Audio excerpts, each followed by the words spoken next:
la loi. À sa manière.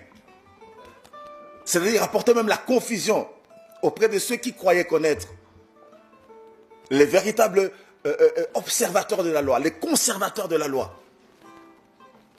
Et par moments, ça lui a apporté beaucoup d'incompréhension et beaucoup de problèmes.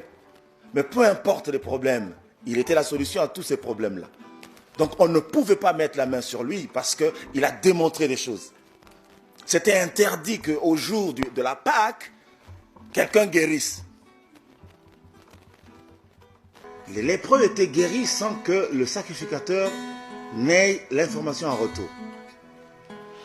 Donc il ne pouvait pas s'imaginer qu'à cet instant précis, 10 lépreux venaient d'être guéris. Le Seigneur était en train de lancer un message très fort à tous les conservateurs de la loi de cette époque.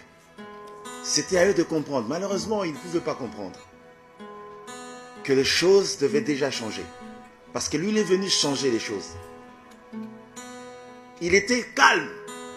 Il ne pouvait même pas soupçonner qu'il y avait un début de transformation qui s'opérait.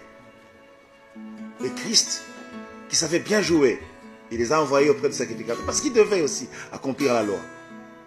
Il ne les a pas dit rentrer chez vous. Non, non, vous devez passer par là pour qu'on fasse le constat. Et c'est un constat qui a fait qu'on pose la question de savoir, ça vient d'où? Qui vous a purifié? En fait, ce n'était pas évident de purifier un lépreux comme ça et d'être à l'aise. Non. Il y a des moments où on suivait pour savoir pourquoi tu as été guéri. C'est une question bizarre apparemment. Je me rappelle d'un qui était guéri. Il était aveugle, je crois, de naissance.